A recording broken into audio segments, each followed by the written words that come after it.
Hello students, आज की class में अपन डिस्कस करने वाले हैं कॉम्बिनेशन ऑफ बैटरीज। यहाँ पे हम देखेंगे कि किस तरह से जब हम बैटरीज को सीरीज में कनेक्ट करते हैं तो उनका इक्विवेलेंट रेजिस्टेंस क्या हो जाता है, इक्विवेलेंट ईएमएफ क्या हो जाता है, एंड सेम चीज हम देखेंगे कि जब पैरेलल कॉम्बिनेशन में बैटरीज पे लगाते हैं तो क्या हो जाता है ना। तो ये टॉपिक जो है जेई मेन, जेई एडवांस और नीट पर्सपेक्टिव से काफी इंपॉर्टेंट हो जाता है।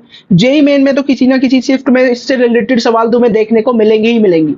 ये सब देखने के बाद फिर अपन लास्ट में क्या करेंगे, इस टॉपिक से रिलेटेड जो जेई एडवांस के अच्छे सवाल हैं उन्हें बहुत ही इजी वे में करने वाले हैं अपन। तो स्टार्ट करते हैं आज की क्लास को।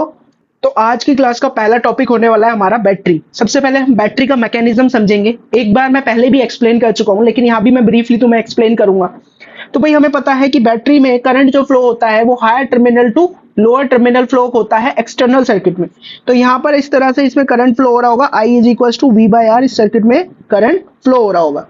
करंट को हम मानते हैं कि करंट फ्लो होता है opposite to the motion of electron. मतलब इलेक्ट्रॉन जो थे वो कुछ इस तरह से भागे होंगे भाई इस सर्किट में, है ना। अपन सर्किट को थोड़ा इजी बनाने के लिए, मतलब स्टडी को इजी बनाने के लिए हम मानेंगे कि अपन पॉजिट्रॉन का मोशन स्टडी कर रहे हैं। हम मान रहे हैं कि इस सर्किट में पॉजिट्रॉन्स फ्लो हो रहे हैं। क्या फ्लो हो रहे हैं? पॉजिट्रॉन। पॉजिट्रॉन मतलब इलेक्ट्रॉन का भाई, जिस पर मास भी इलेक्ट्रॉन जितना है, बट चार्ज क्या है उस पर माइनस ई की जगह प्लस ई है, मतलब ये पॉजिटिव चार्ज है। और यही हम लेते हैं कि करंट पॉजिटिव चार्ज के अलोंग ही मूव करता है।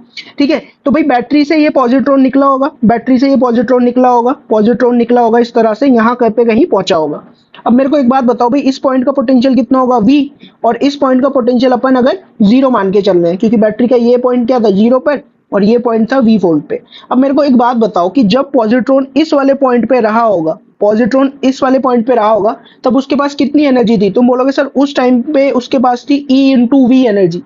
और जैसे ही रेजिस्टेंस को पार करके, रेजिस्टेंस को जैसे ही वो पार करके इस वाले पॉइंट पे आया होगा, तब इसके पास एनर्जी कितनी होगी? जीरो। एनर्जी कितनी होगी इसके पास? जीरो। भाई जीरो एनर्जी के साथ ये पॉजिट्रॉन ट्रेवल करते हुए इधर आया, नेगेटिव टर्मिनल पे आया, है ना। यहां तक इसके पास एनर्जी कितनी हो गई थी? जीरो हो गई थी। अब इसको फ्लो तो करेगा ये सर्किट में, अगर सर्किट में करंट फ्लो हो रहा है तो भाई अब ये किस तरह से फ्लो करेगा? इसके पास तो एनर्जी ही नहीं बची। तो बैटरी एक वो महान व्यक्ति है जो हमेशा भीख देने के लिए रेडी है। यहाँ पर ये जो अपना पॉजिट्रॉन था इसके पास बहुत सारी एनर्जी थी, है ना।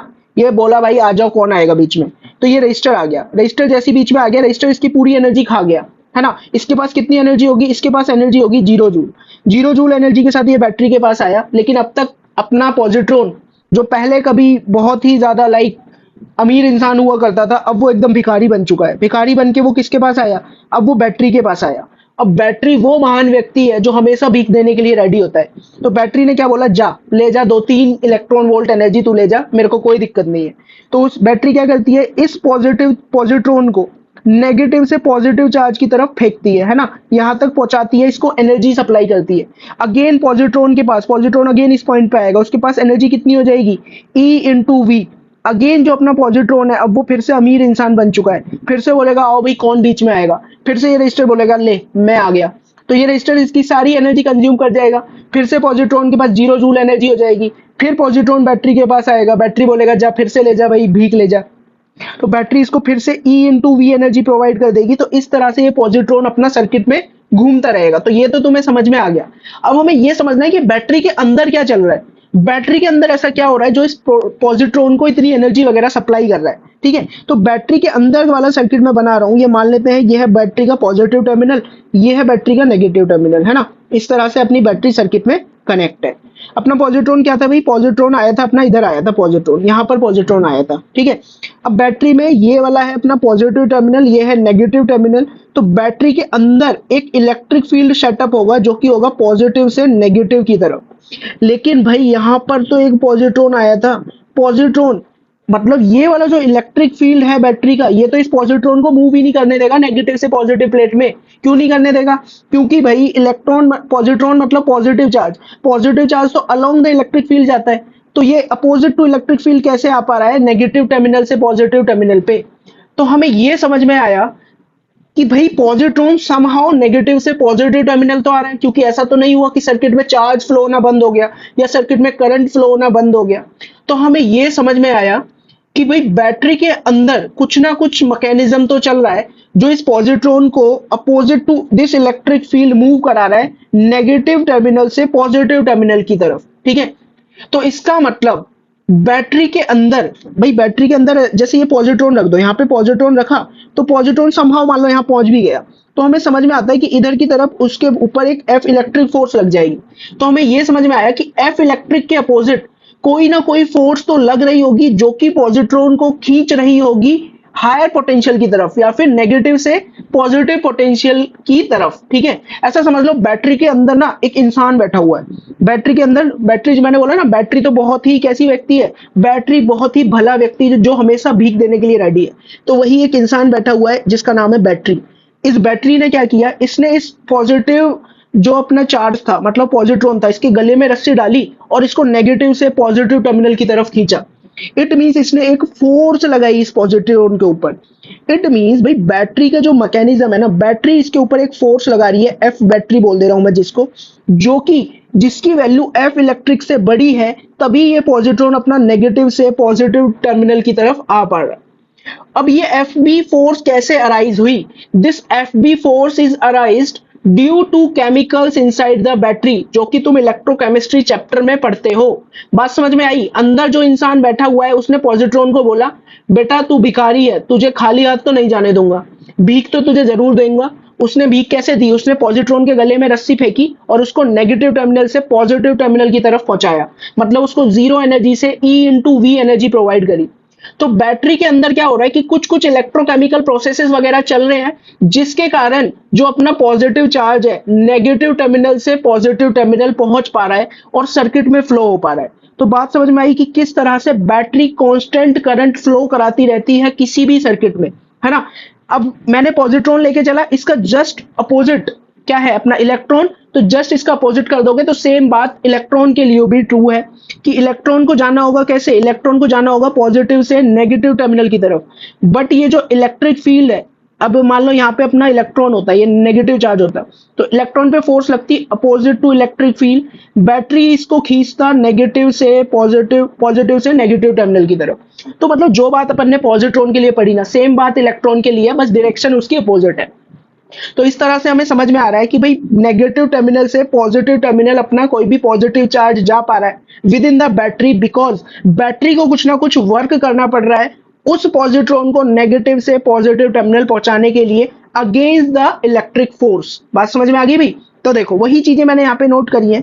मैंने बोला है a battery maintains constant potential difference across its terminals. भाई बिल्कुल सही बात है, बैटरी अपने टर्मिनल्स के अक्रॉस एक कांस्टेंट पोटेंशियल डिफरेंस मेंटेन करके रखती है। जैसे 1.5 वोल्ट की बैटरी है तो उसके टर्मिनल के अक्रॉस हमेशा क्या होता है, अपने को 1.5 वोल्ट देखने को मिलता है। बट जैसे जैसे टाइम बढ़ता जाता है तो बैटरी के अंदर जो केमिकल्स है उनकी पावर कम होने लगती है, तो बैटरी का वोल्टेज ये जो 1.5 वोल्ट है इससे नीचे गिर जाता है, लेकिन ऑलमोस्ट कांस्टेंट रहता है जब हम सर्किट में यूज कर रहे होते हैं। ठीक है, फिर मैंने यहाँ पे बोला है that Fe is the force due to electrostatic field. यहाँ पे बैटरी के अंदर Fe is the force due to electrostatic field and Fb is battery mechanism, force due to battery mechanism which derives the charge to higher potential plate, जो कि charge को lower potential वाली plate से higher potential वाली plate की तरफ लेके जा रहा है। ठीक है, फिर मैंने क्या लिखा, मैंने लिखा when battery terminals are connected through a conducting wire, जब बैटरी अपन ने कनेक्ट कर रखी है किसी कंडक्टिंग वायर के थ्रू और वायर का कुछ ना कुछ रेजिस्टेंस है, तो जो पॉजिटिव चार्ज है वो फ्लो करता है higher potential to lower potential following the external path. यहाँ पे यही तो देखा था भैया, हायर पोटेंशियल से लोअर पोटेंशियल अपना पॉजिटिव चार्ज फ्लो किया था एक्सटर्नल पाथ में, है ना। Same amount of charge is moved by battery from negative plate to positive plate inside the battery. भाई सेम पॉजिट्रॉन यहाँ से चल के, यहाँ तो हायर से लोअर फ्लो हुआ वो, लेकिन इधर क्या हुआ, वो लोअर पोटेंशियल से हायर पोटेंशियल फ्लो हुआ ड्यू टू बैटरी। बैटरी के मैकेनिज्म ने इसको फ्लो कराया, इलेक्ट्रिक फील्ड ने तो इसको फ्लो नहीं कराया यहाँ पे। ठीक है, वही मैंने यहाँ पे लिखी हुई है बात। ठीक है, और इस तरह से बैटरी सेम पोटेंशियल डिफरेंस को रिस्टोर कर पाती है। फिर मैंने क्या बोला, work done by battery in moving unit positive charge from lower potential to higher potential inside the battery is called EMF, electromotive force. भाई बैटरी को जो भी वर्क करना पड़ा इस पॉजिट्रॉन को नहीं, इवन बोलेंगे 1+1 कूलम चार्ज को मूव करने में from negative terminal to positive terminal inside the battery, battery ने जो वर्क किया इस प्रोसेस में, that is EMF of the battery, also known as electromotive force of the battery. तो भाई बैटरी को वर्क कितना करना पड़ा, बैटरी को वर्क करना पड़ा Q इंटू ई, बैटरी को कितना वर्क करना पड़ा, Q इंटू ई। अब इतना वर्क बैटरी को करना पड़ा। अब लेट से अगर मैं Q की वैल्यू कर दूं 1 कूलम, तो वर्क डन बाय बैटरी किसके बराबर निकल के आएगा, वर्क डन बाय बैटरी निकल के आएगा ईएमएफ के बराबर, है ना। तो इसीलिए बोला work done by battery in moving a unit positive charge from lower potential to higher potential inside the battery is called EMF, है ना। और अगर एफ बी की वैल्यू एफ ई के बराबर है तो कोई भी पॉजिटिव चार्ज नेगेटिव से पॉजिटिव प्लेट पे नहीं पहुंच पाएगा विद इन द बैटरी। तो वही मैंने लिखा है when no charge flows between lower potential and higher potential. और हम बोलेंगे कि इस टाइम पे ना सर्किट में कोई करंट फ्लो ही नहीं कर रहा, मतलब जो अपनी बैटरी है ना वो किसी सर्किट में कनेक्ट ही नहीं है। जब बैटरी कनेक्ट नहीं होगी तो F B is equal to F E वाली कंडीशन अपनी ट्रू रहेगी, है ना। दूसरा, ईएमएफ किस किस चीज पे डिपेंड करता है भाई। ईएमएफ आया किसकी वजह से, ईएमएफ मतलब ये जो फोर्स जनरेट हुई, इलेक्ट्रोमोटिव फोर्स जिसको हम बोल रहे हैं, वो किसकी वजह से जनरेट हुई, बैटरी के अंदर जो भी केमिकल्स वगैरह थे, ठीक है। तो ईएमएफ डिपेंड करता है कि नेचर ऑफ इलेक्ट्रोलाइट क्या होगा, है ना। और दूसरा, मेटल ऑफ इलेक्ट्रोड्स क्या होगा, जो कि तुम इलेक्ट्रोकेमिस्ट्री वगैरह में अच्छे से पढ़ते हो, ठीक है। दूसरा, अब भाई बैटरी के अंदर क्या है, बैटरी के अंदर है इलेक्ट्रॉन्स है, आयंस है, केमिकल्स है। अब इन सब में क्या होगा, आपस में कोलिजन वगैरह भी होता है। तो ऐसा नहीं कि बैटरी के अंदर जो भी अपना चार्जेस है वो बहुत स्मूथली रन कर पाते हैं, उनको भी कुछ ना कुछ कोलिजन वगैरह सफर करते हैं। मतलब बैटरी के अंदर जो केमिकल्स वगैरह है वो भी इलेक्ट्रॉन के फ्लो को कुछ ना कुछ रेजिस्टेंस प्रोवाइड कर रहे हैं। That resistance is known as internal resistance of the battery. तो वही मैंने बोला है, that resistance offered by the electrolyte of the cell when current flows through it is known as internal resistance of the battery. तो internal resistance किस किस चीज पे डिपेंड करता है, कंसंट्रेशन ऑफ इलेक्ट्रोलाइट पे, डिस्टेंस बिटवीन इलेक्ट्रोड्स पे, area dipped in electrolyte पे और टेम्परेचर पे। बात समझ में आ गई भाई। फिर से वही लिखा हुआ है मैंने यहाँ पे, let work done by battery in moving a unit positive charge from lower potential to higher potential inside the battery is known as EMF of the battery and the actual potential difference which we get outside the terminals of a battery is called terminal potential difference। भाई यहाँ पे दो term है, एक तो EMF बता रखा है कि जब कोई भी सर्किट में करंट वगैरह नहीं फ्लो होता ना, और जो बैटरी पे लिखा होता है, जैसे तुम मार्केट से गए, मार्केट से बैटरी लेके आए, बैटरी पे लिखा हुआ है 9 volt, that 9 volt is the EMF of the battery. अब जब तुम इसको सर्किट में कनेक्ट कर दोगे और बैटरी के अक्रॉस पोटेंशियल डिफरेंस देखोगे ना, तो वो ईएमएफ से अलग आएगा। तो जब बैटरी किसी सर्किट में लगी हुई है तब उसके टर्मिनल्स के अक्रॉस जो पोटेंशियल डिफरेंस मिल रहा है, that potential difference is known as terminal potential difference. बात समझ में आई भाई। तो अब हम वही देखने वाले हैं कि ये टर्मिनल पोटेंशियल डिफरेंस वगैरह है क्या। जब बैटरी किसी एक्सटर्नल सर्किट में लगी हुई है तो किस तरह से इस टर्मिनल पोटेंशियल डिफरेंस की वैल्यू दी जाती है वो हम देख रहे हैं। अभी बैटरी अपन ने किसी एक्सटर्नल सर्किट में कनेक्ट कर ली है भाई, ये बैटरी का इंटरनल स्ट्रक्चर है, इसको बोलेंगे बैटरी। ये पूरा कॉम्बिनेशन ही क्या है अपना, बैटरी। अब जब भी तुम बैटरी दिखाओगे तो बैटरी का एक ईएमएफ दिखाओगे, साथ में उसका इंटरनल रेजिस्टेंस भी दिखाओगे। अभी से पहले जो भी प्रॉब्लम वगैरह करी वहां पर हम बैटरी का इंटरनल रेजिस्टेंस लेते ही नहीं थे, हम आइडियल बैटरी लेके चलते थे। लेकिन अब क्या है, अपन प्रैक्टिकल बैटरी के साथ वर्क कर रहे हैं, तो हमेशा जब जब हम बैटरी दिखाएंगे उसके साथ उसका इंटरनल रेजिस्टेंस भी अपने को दिखाना पड़ेगा, ठीक है। तो अभी हमें यह देखना है कि जब बैटरी को हमने सर्किट में कनेक्ट कर दिया तो हमें इस बैटरी के एंड्स के अक्रॉस कितना पोटेंशियल मिल रहा है, that is terminal potential difference, ठीक है। तो बैटरी को कनेक्ट कर दिया सर्किट में, तो हमें दिखा कि भाई सर्किट में आई करंट फ्लो होने लगा, आई करंट फ्लो होने लगा। तो इस रेजिस्टेंस में कितना ड्रॉप आएगा, इस रेजिस्टेंस में ड्रॉप आएगा I into capital R. Same current यहाँ भी बैटरी में फ्लो कर रहा है, तो इसके इंटरनल रेजिस्टेंस जो इसमें कितना ड्रॉप आएगा, इसमें ड्रॉप आएगा आई इंटू इसका इंटरनल रेजिस्टेंस, ठीक है। इंटरनल रेजिस्टेंस को अपन स्मॉल आर से रिप्रेजेंट करेंगे, और ये माइनस ये प्लस। अब एक काम करो भाई, एक काम क्या करना है, मेरे को ये देखना है बैटरी के टर्मिनल्स के अक्रॉस मेरे को पोटेंशियल डिफरेंस क्या देखने को मिल रहा है, ये मुझे देखना है। तो देखो एक कॉमन सेंस क्या बोलता है, कॉमन सेंस बोलता है कि बैटरी का ईएमएफ था ई, लेकिन क्या हुआ, कुछ बैटरी के अंदर खुद के इंटरनल रेजिस्टेंस की वजह से ड्रॉप आ गया, कुछ ड्रॉप किस में आ गया, कुछ ड्रॉप आ गया एक्सटर्नल रेजिस्टेंस में। तो तुम ऐसा बोल सकते हो कि बड़ी बैटरी का जो ईएमएफ ई है ना, वो दो पार्ट में टूट गया। एक तो बैटरी के रेजिस्टेंस ने जो खा गया तो वी डैश, और एक जो एक्सटर्नल सर्किट ने वोल्टेज खाया दैट इज वी।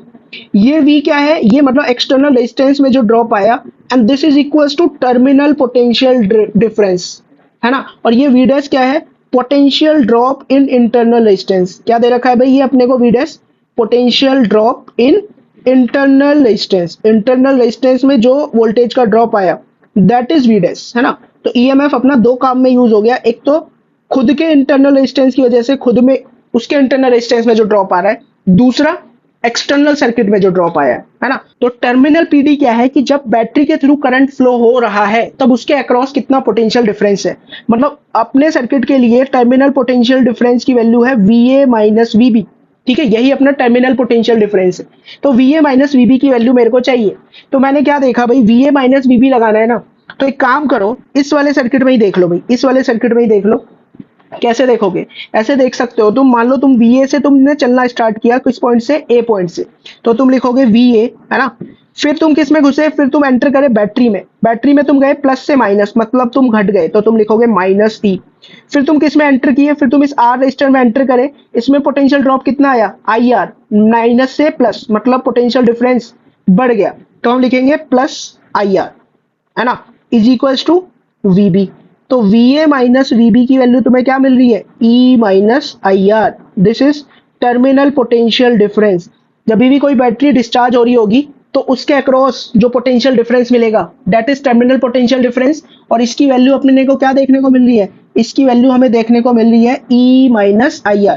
तो किसी भी बैटरी के अक्रॉस टर्मिनल पोटेंशियल डिफरेंस क्या होगा ड्यूरिंग डिस्चार्जिंग, याद रखोगे E माइनस IR। बात समझ में आ गई भाई। तो यही थी जिसको अपन V बोल रहे थे। कौन सा वाला V, ये जो V बोला ना आपने, this is E minus IR। बात समझ में आ गई भाई।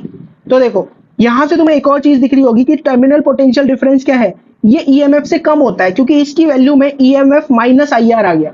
तो हम एक बात यहां पे लिख सकते हैं कि terminal potential difference is always less than EMF while discharging, है ना। टर्मिनल पोटेंशियल डिफरेंस हमेशा EMF से कम होगा वाइल डिस्चार्जिंग। अच्छा, दूसरा हम देखें इस सर्किट में करंट कितना फ्लो हुआ, इस टाइम पे इस सर्किट में करंट कितना फ्लो हो रहा था। तो अगर मैं करंट की वैल्यू लिखना चाहूँ ना, तो करंट की वैल्यू मैं लिखूंगा भाई I is equals to total EMF by total resistance. Total EMF है E और टोटल रेजिस्टेंस है सर्किट का capital R plus small r। अब इस स्मॉल r को भी हम सर्किट का पार्ट मानेंगे। बात समझ में आ रही है। ओके, ये करंट हो गया। टर्मिनल PD हम निकाल चुके हैं। टर्मिनल पोटेंशियल डिफरेंस, है ना, टर्मिनल पोटेंशियल ड्रॉप ऐसे भी बोल सकते हो। तो इसकी वैल्यू आई है E माइनस IR। दूसरा इसकी वैल्यू तुम इस रेजिस्टेंस की हेल्प से भी निकाल सकते हो भाई, VA minus VB। VA minus VB किसके बराबर है, इस रेजिस्टेंस के अकॉर्डिंग I इंटू R के बराबर। तो इसको I इंटू R भी हम लिख सकते हैं, I इंटू कैपिटल R, और you can write it as ER by capital R plus small r। अच्छा, दूसरा अगर मैं इंटरनल रेजिस्टेंस की बात करूं, कभी कभी वो मेंस वगैरह में तुम्हें EMF दे देगा, टर्मिनल पोटेंशियल डिफरेंस दे देगा, और तुमसे फिर पूछेगा कि बताओ R की वैल्यू क्या होगी, है ना, स्मॉल r की वैल्यू। तो यहाँ से देखो इस वाले एक्सप्रेशन से मैं R की वैल्यू बोल सकता हूँ, R की वैल्यू होगी E माइनस V अपॉन में I। ठीक है, अब I को क्या लिख सकते हैं हम, I को बताओ, I को लिख सकते हैं, देखो V is equal to IR तो है ही अपने पास, तो I को मैं लिख सकता हूँ V अपॉन में R, वही मैं इस इक्वेशन में पुट करने जा रहा हूँ। तो V अपॉन में R जैसे लिखूंगा ये हो जाएगा E माइनस V अपॉन में V इंटू R। तो इन एक्सप्रेशंस को भी तुम याद रखोगे या फिर डिराइव करोगे, ठीक है, आने चाहिए, क्योंकि मेंस वगैरह में सिंपल सिंपल इन्हीं इक्वेशंस पे बेस्ड प्रॉब्लम्स तुमसे पूछे जा चुके हैं। कभी EMF दे देगा, टर्मिनल पोटेंशियल डिफरेंस दे देगा, एक्सटर्नल रेजिस्टेंस दे देगा, बोलेगा बताओ इंटरनल रेजिस्टेंस क्या होगा। तो मतलब ये बेसिक बेसिक सी चीजें तुम्हें आनी चाहिए। अब हम देखते हैं जब बैटरी को हम चार्ज कर रहे होंगे, तो भाई बैटरी को चार्ज करना है तो ऑब्वियस सी बात है कि हमें जो बैटरी रिक्वायर्ड है या पावर सप्लाई जो रिक्वायर्ड है उसका वोल्टेज बैटरी के वोल्टेज से ज्यादा होना चाहिए। मतलब ये जो बड़ी बैटरी है, बैटरी नहीं, अब ये बैटरा समझ लो, ये जो बैटरा है इस बैटरी को चार्ज कर रहा है, मतलब अब जो करंट फ्लो होगा ना इस बड़ी बैटरी से छोटी बैटरी में एंटर कर रहा होगा। भाई यही तो होता है ना, जब फोन को चार्जिंग पे लगाते हो तो पावर वाले प्लग में लगाते हो ना, फोन की बैटरी से तो ज्यादा ही होता है ना चार्जर की जो वोल्टेज रेटिंग होती है, तो वैसे ही यहाँ पे चल रहा है। तो इस तरह से आई करंट अब सर्किट में फ्लो करेगा। ठीक है, इस बार फिर से वही लगाओ भाई, इस वाले ब्रांच में अगर हम देखें इस बार ये होगा अपना पॉजिटिव, ये नेगेटिव, और इसमें ये होगा plus minus I into R। तो हम क्या लिख सकते हैं कि A पॉइंट से चलना स्टार्ट करें तो हम लिखेंगे VA, फिर A पॉइंट से चलते चलते अपन बैटरी में एंटर करें, प्लस से माइनस गए मतलब अपन घट गए तो लिखेंगे माइनस E। फिर हम किस में गए, रेजिस्टेंस में गए, फिर से प्लस से माइनस गए मतलब घट गए तो लिखेंगे minus IR, and this should be equals to VB। तो अपना जो टर्मिनल PD निकल के आ रहा है, terminal potential difference, this is equals to VA minus VB, या सिंपली इसको VB बोल लेते हैं। तो इसकी वैल्यू कितनी आ जाएगी, E plus I into R। तो इस बार टर्मिनल पोटेंशियल डिफरेंस कितना आ गया, E प्लस IR। तो डिस्चार्जिंग के वक्त क्या था, ई माइनस आई आर, चार्जिंग के वक्त क्या है, ई प्लस आई आर। तो एक बात हम बोल सकते हैं कि ड्यूरिंग चार्जिंग, चार्जिंग के वक्त जो टर्मिनल पोटेंशियल डिफरेंस होता है उसकी वैल्यू बड़ी होती है किससे, ईएमएफ से। मेरी बात समझ में आई भाई? बहुत ही सिंपल सिंपल सी बातें, कुछ ऐसी डिफिकल्ट रॉकेट साइंस वाली चीजें नहीं चल रही है, ठीक है। नेक्स्ट देखो भाई, नेक्स्ट है बैटरी लगी हुई है और सर्किट क्या है अपना, ओपन सर्किट है। बैटरी लगी हुई है, सर्किट क्या है, ओपन सर्किट। अभी मेरे को देखना है कि टर्मिनल पोटेंशियल डिफरेंस कितना हो जाएगा। अच्छा, इस केस में ये बताओ भाई करंट की वैल्यू क्या हो जाएगी। इस केस में करंट की वैल्यू हो जाएगी जीरो। करंट की वैल्यू जीरो होगी तो मैं क्या बोलूंगा भाई, terminal potential difference V is equal to E minus I R. I की वैल्यू जीरो, तो इस केस में क्या हो जाएगा भाई, इस केस में तुम्हें मिलेगा V की वैल्यू E के बराबर है। मतलब अगर सर्किट अपना ओपन सर्किट है, मतलब बैटरी अगर कनेक्टेड नहीं है सर्किट में, तो बैटरी के टर्मिनल के अक्रॉस जो पोटेंशियल डिफरेंस होगा वो किसके बराबर निकल के आएगा, ईएमएफ के बराबर निकल के आएगा। बात समझ में आ रही है भाई? तो बैटरीज वगैरह जो तुम मार्केट से लेके आते हो ना, उसके ऊपर जनरली ईएमएफ लिखा हुआ होता है, ठीक है। क्या लिखा हुआ होता है, ईएमएफ। अब देखो आइडियल बैटरी कैसे बना देते हैं अपन, सिंपल एक बैटरी बना दी, positive negative terminal. Non ideal battery या फिर प्रैक्टिकल बैटरी कैसे बनाएंगे कि बैटरी का ईएमएफ भी होगा और बैटरी का इंटरनल रेजिस्टेंस भी होगा। बैटरी का ईएमएफ और बैटरी का इंटरनल रेजिस्टेंस भी तुम्हें शो करना पड़ेगा। बात समझ में आ रही है? नेक्स्ट है शॉर्ट सर्किट। शॉर्ट सर्किट में क्या किया, बैटरी के दोनों टर्मिनल्स को हमने डायरेक्टली कनेक्ट कर दिया, ऐसे समझ लो। एक नॉर्मल कनेक्टिंग वायर लिया, बैटरी के पॉजिटिव नेगेटिव दोनों पे टच कर दिया, ठीक है। तो इस केस में अगर मैं देखूं करंट कितना फ्लो होगा, करंट तो फ्लो होगा भाई। करंट कितना फ्लो हो जाएगा, करंट की वैल्यू होगी total EMF by total resistance. Total EMF तो ई है, टोटल रेजिस्टेंस कितना है, स्मॉल आर। तो इस टाइम पे क्या होगा, सर्किट में मैक्सिमम करंट फ्लो हो रहा होगा इससे, क्योंकि जब जब एक्सटर्नल रेजिस्टेंस हो जाता था तो यहाँ पे प्लस आर आ जाता था। मतलब आई की वैल्यू अभी क्या है, लेकिन अभी मैक्सिमम करंट फ्लो होगा, मैक्सिमम करंट फ्लो होगा। और टर्मिनल पोटेंशियल डिफरेंस देखे बैटरी के टर्मिनल्स के अक्रॉस, ये करंट तब तक फ्लो होता रहेगा V is equal to E minus I R. तो यहां से रखोगे, ये आ जाएगा E minus E by R into R is equal to zero. मतलब टर्मिनल पोटेंशियल डिफरेंस कितना हो जाएगा, टर्मिनल पोटेंशियल डिफरेंस तुम्हारे पास निकल के आएगा जीरो। और ये ऐसा होता भी है भाई, बैटरी जैसे अगर कोई बड़ी बैटरी है ना, उसके पॉजिटिव नेगेटिव को शॉर्ट करोगे ना, तो एक स्पार्क या फिर बहुत ज्यादा हीट प्रोड्यूस हो जाती है और बैटरी को बोलते हैं बैटरी शॉर्ट हो गई या बैटरी खराब हो गई। क्यों? क्योंकि भाई उस टाइम पे सर्किट में मैक्सिमम करंट फ्लो हुआ है, तो वो पूरी वायरिंग वगैरह को जला देता है, बैटरी का अंदर का जो सर्किट है ना वो भी खराब हो जाता है, इतनी ज्यादा हीट प्रोड्यूस हो जाती है बैटरी के अंदर। तो शॉर्ट सर्किट मतलब चीज तो खतरनाक है। तो मतलब जब भी दो वायर को टच करते हो ना, तो वो दोनों वायर क्या चाहते हैं कि हम दोनों के बीच में पोटेंशियल डिफरेंस जीरो हो जाए। तो वही वाली चीज यहाँ पे चल रही है भाई, ठीक है। अब हम ग्राफ्स को देखते हैं। ये ग्राफ जेईई मेन में सीधे सीधे पूछे गए, सीधे सीधे ग्राफ्स ही पूछ लिए गए। तो पहला है कि ईएमएफ वर्सेस एक्सटर्नल रेजिस्टेंस। क्या ईएमएफ एक्सटर्नल रेजिस्टेंस पे डिपेंड करता था? नहीं भाई, ईएमएफ तो बैटरी के इलेक्ट्रोलाइट्स पे डिपेंड कर रहा है, केमिकल्स पे डिपेंड कर रहा है। तो मतलब एक्सटर्नल रेजिस्टेंस के साथ ईएमएफ का कोई रिलेशन नहीं है, तो एक स्ट्रेट लाइन आ गई। फिर वो बोला है terminal potential difference versus external resistance. हाँ, लेकिन ये हमें पता है कि भाई terminal potential difference external resistance पे तो डिपेंड करता है। कैसे भाई? जैसे इस वाले केस में एक्सटर्नल रेजिस्टेंस क्या था, जीरो, तो टर्मिनल पोटेंशियल डिफरेंस क्या मिला अपने को, जीरो। ओपन सर्किट वाले केस में टर्मिनल पोटेंशियल डिफरेंस मतलब यहाँ पर एक्सटर्नल रेजिस्टेंस इट्स लाइक कि इनफाइनाइट रेजिस्टेंस है, तो कोई सर्किट में करंट फ्लो ही नहीं कर पाएगा। तो यहाँ पर भी एक्सटर्नल रेजिस्टेंस पे अपना टर्मिनल पोटेंशियल डिफरेंस डिपेंड कर तो रहा है भाई। तो मैंने क्या लिखा भाई, इसमें दो तीन केसेस बनते हैं। केसेस क्या क्या है अपना, हमें पता है कि V का जनरल एक्सप्रेशन होता है V is equal to E minus I R discharging के वक्त, ओके। अब इसमें अगर ऐसा देखो कि अगर शॉर्ट सर्किट वाला केस है, मतलब एक्सटर्नल रेजिस्टेंस अगर जीरो है, एक्सटर्नल रेजिस्टेंस अगर जीरो है, तो तुम्हें टर्मिनल पोटेंशियल डिफरेंस कितना देखने को मिला था, जीरो, है ना। तो हमें V की वैल्यू मिलती है भाई जीरो, कोई भी टर्मिनल पोटेंशियल डिफरेंस नहीं मिलता। जब R की वैल्यू हो जाती है इन्फिनिटी, R की वैल्यू टेंड करती है इन्फिनिटी, मतलब ये केस कौन सा वाला है, ये केस है ओपन सर्किट। ओपन सर्किट वाले केस में हमें पता है कि टर्मिनल पोटेंशियल डिफरेंस ईएमएफ के बराबर हो जाता है, ठीक है। अब एक ये केस देख लो भाई, जब कैपिटल R की वैल्यू स्मॉल r के बराबर हो जाएगी, जब कैपिटल R की वैल्यू किसके बराबर हो जाएगी, स्मॉल r के बराबर, तो सर्किट में करंट कितना फ्लो करेगा, करंट फ्लो करेगा E divided by capital R plus small r। तो ये हो जाएगा E divided bye twice of small r, इतना करंट फ्लो करेगा।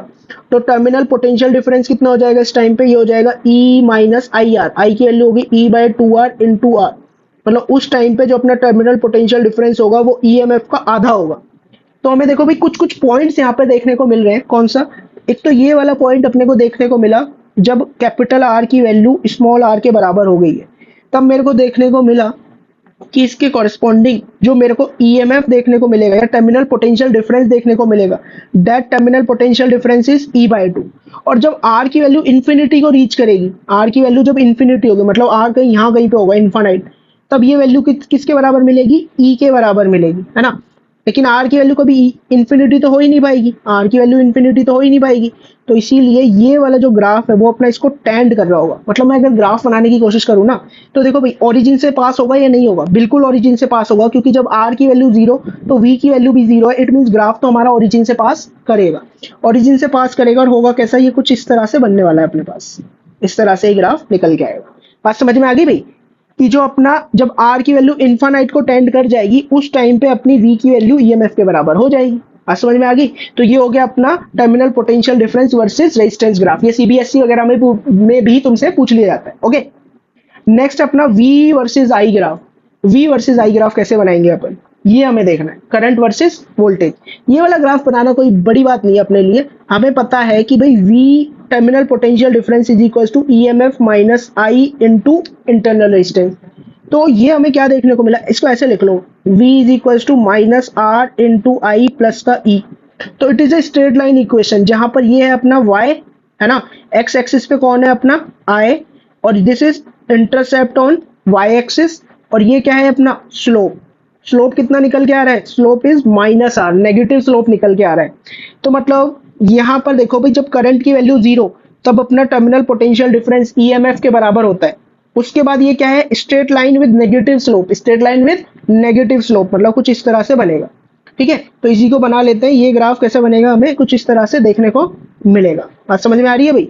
ये वैल्यू किसके बराबर रहेगी, ईएमएफ के बराबर। अब यहाँ पे देखो टर्मिनल पोटेंशियल डिफरेंस क्या हो चुका है, जीरो हो चुका है इस पॉइंट पे। अगर टर्मिनल पोटेंशियल डिफरेंस जीरो तो करंट की मैक्सिमम वैल्यू मिलेगी, दैट इज E/R। तो हम यहाँ पर बोलेंगे कि ये जो अपना एक्स एक्सिस पे इंटरसेप्ट है ना, दिस इज मैक्सिमम करंट, और मैक्सिमम करंट की वैल्यू होती है E/इंटरनल रेजिस्टेंस। और इसका स्लोप क्या होता है भाई, स्लोप होता है नेगेटिव ऑफ इंटरनल रेजिस्टेंस।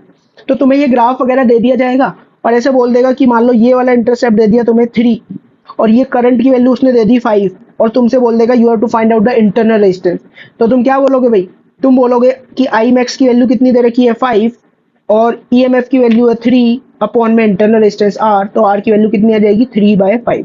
तो इस तरह के सवाल जेईई मेन वगैरह में, नीट वगैरह में पूछे जा चुके, तो याद रखना इन चीजों को। बात समझ में आ रही है भाई। तो इस तरह से बैटरी तो हमारी खत्म हो गई। अब हम देखेंगे बैटरी का कॉम्बिनेशन, कि किस तरह से अपन सीरीज में लगाते हैं बैटरीज को, पैरेलल वगैरह में लगाते हैं। ठीक है, तो बैटरी कॉम्बो नेक्स्ट टॉपिक है अपने पास। एक चीज तो लाइक तुम बहुत ही ऑब्वियस चीज है जो मैं तुम्हें बताने जा रहा हूँ। जैसे मान लो तुम्हारे पास दो बैटरी है, 10 वोल्ट 2 ओम, 10 वोल्ट बैटरी का ईएमएफ है, 2 ओम इसका इंटरनल रेजिस्टेंस है। एक और बैटरी है 20 वोल्ट और 3 ओम।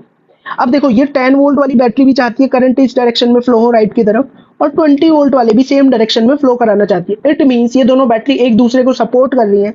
तो हम इन दोनों बैटरी की जगह एक ही बैटरी लगा सकते हैं 30 वोल्ट की, और यहाँ पर 2 ओम 3 ओम, ओवरऑल रेजिस्टेंस कितना हो जाएगा सर्किट का 5 ओम। तो ये हो गया series combination of the battery. ये तो हमने ऐसे नॉर्मल अपने लाइक कॉमन सेंस से निकाल दिया। क्या देखे इक्वेशंस भी हमें सेम चीजें देती है या नहीं देती, वो हमें अभी एक जनरल रिजल्ट डिराइव करना है यहाँ पे। ठीक है, तो मैंने क्या किया भाई, मान लो अपन ने 3 बैटरी हैं जो सीरीज में कनेक्ट करी है। E1 इनका ईएमएफ, R1 इसका internal resistance, E2 EMF, R2 internal resistance, E3 EMF and R3 is internal resistance, and capital R is the external resistance. ठीक है, हमें क्या करना है, इन तीनों बैटरी नहीं चाहिए अपने को सर्किट में। हमें एक बैटरी चाहिए जिसका ईएमएफ होगा E इक्विवेलेंट, जिसका रेजिस्टेंस होगा R इक्विवेलेंट। तो हमें देखना है कि इस E इक्विवेलेंट और R इक्विवेलेंट का एक्सप्रेशन क्या होगा। ठीक है, तो भाई ऑब्वियस सी बात है, सारी बैटरी या सारे रजिस्टर क्या है, सीरीज में है, तो सब में करंट तो सेम ही फ्लो होगा। करंट में सेम ही फ्लो होगा। लेट्स से आई करंट इस सर्किट में फ्लो हो रहा है, तो आई करंट फ्लो हुआ, आई करंट फ्लो हुआ, आई करंट फ्लो हुआ, फ्लो हुआ और फ्लो होता गया। बात समझ में आ रही है भाई, आई करंट फ्लो हुआ, फ्लो हुआ, फ्लो हुआ। ठीक है, फिर इसमें भी देखेंगे इक्विवेलेंट सर्किट में भी same current I he flow होना चाहिए। I current, I current, I current और आई करंट इस सर्किट में भी फ्लो हुआ। अच्छा, तो इस सर्किट में करंट की वैल्यू क्या बोल सकता हूँ, करंट की वैल्यू निकालने के लिए मुझे लगाना पड़ेगा किरचॉफ्स का वोल्टेज लॉ। किरचॉफ्स का वोल्टेज लॉ लगाने के लिए, उसके लिए मेरे को हर एक रेजिस्टर में पोटेंशियल ड्रॉप की जरूरत है। इसमें पोटेंशियल ड्रॉप कितना आ जाएगा, इसमें आ जाएगा भाई I इंटू R3। इसमें पोटेंशियल ड्रॉप कितना आ जाएगा, प्लस से माइनस, क्योंकि करंट तो इस तरह से ही फ्लो हुआ है, इसमें भी I इंटू R2, और इसमें भी करंट राइट से लेफ्ट की तरफ ही गया है तो पोटेंशियल ड्रॉप होगा I इंटू R3। अगर मैं इसमें KVL लगाता हूँ तो KVL से मैं क्या बोलूंगा, KVL से मैं बोलूंगा, अच्छा इसमें भी ड्रॉप देख लेते हैं, इसमें ड्रॉप होगा I इंटू R का। तो KVL से मैं बोलूंगा भाई, क्या बोलूंगा, चलो इसी से शुरू कर लेते हैं। हम इस तरह से कुछ लूप में घूम रहे हैं, इस तरह से अगर लूप में घूम रहे हैं तो पहले हम गए पॉजिटिव से नेगेटिव, मतलब घट गए, घट गए तो लिखेंगे माइनस I इंटू R। ठीक, फिर इस वाले रेजिस्टेंस में भी पॉजिटिव से नेगेटिव मतलब घट गए तो क्या लिखेंगे माइनस I इंटू R3। फिर E3 वाली बैटरी में हम कैसे एंटर करें, इस तरह से एंटर कर रहे हैं ना, नेगेटिव से पॉजिटिव मतलब बढ़ गए, बढ़ गए तो लिखेंगे plus E3। Similarly minus R2 plus E2 minus IR3, IR1 होगा ये, है ना, माइनस IR1 प्लस का E1 इज इक्वल टू 0। तो यहाँ से देखो तुम्हारे पास जो करंट की वैल्यू निकल के आएगी ना, ये निकल के आएगी IR plus R1 plus R2 plus R3, this should be equals to E1 plus E2 plus का E3।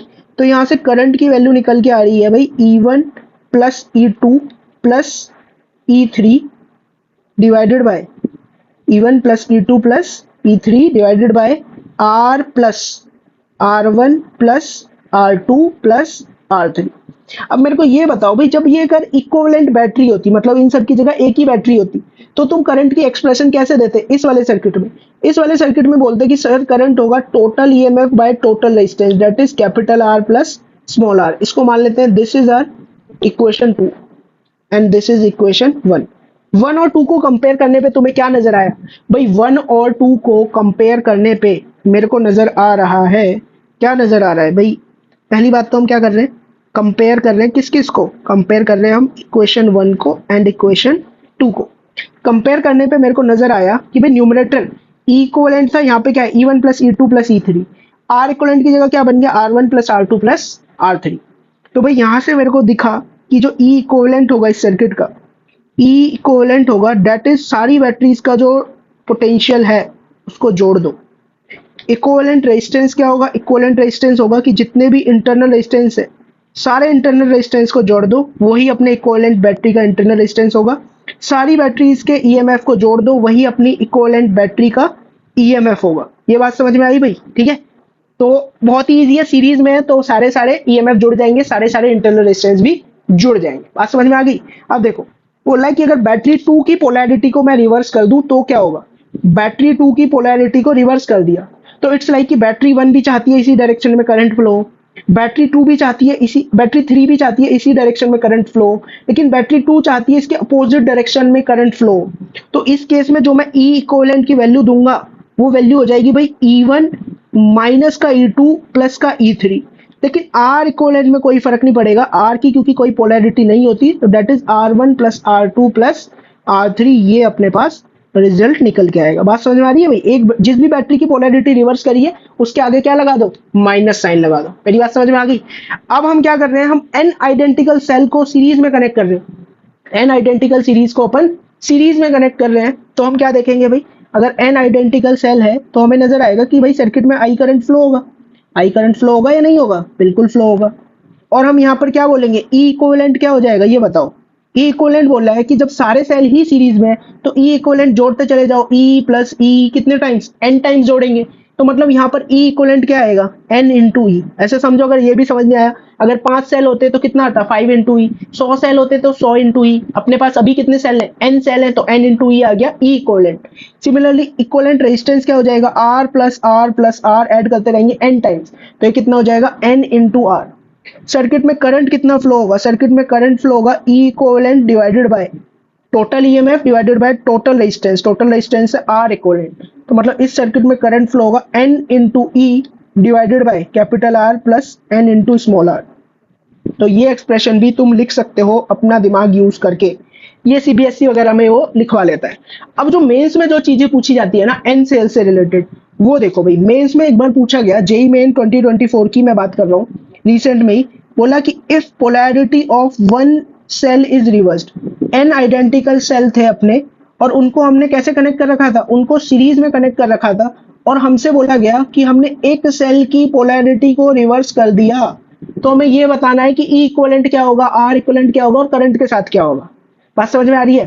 पहले एक चीज बहुत ही कॉमन सी तुम ऐसे समझो, मान लो तुम्हारे पास 5 सेल ऐसे कनेक्ट थे। इनिशियली कितने सेल कनेक्ट थे भाई? 5 सेल कुछ इस तरह से कनेक्ट थे। कितने सेल? 5 सेल। 5 सेल कनेक्ट थे, तो तुमने बोला कि इसका ईएमएफ होता है 5 इंटू ई। हर एक का ईएमएफ कितना था? ई। अब मैंने क्या किया, मैंने एक सेल की पोलैरिटी रिवर्स कर दी। एक सेल की पोलैरिटी क्या करी? रिवर्स कर दी।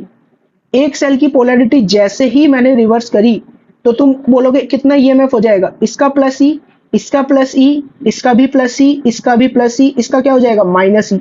ऐड करोगे तो कितना होगा? ई ई ई और ई तो ऐड होंगे, 4e माइनस ई 3।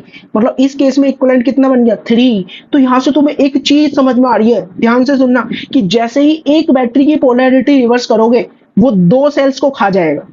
भाई ऐसा ही हुआ ना, एक सेल की पोलैरिटी रिवर्स करी 5e, वो खुद तो गया ही गया, साथ में एक सेल को और ले डूबा। इन दोनों ने ईएमएफ नेट कितना कर दिया मिलके? 0 कर दिया।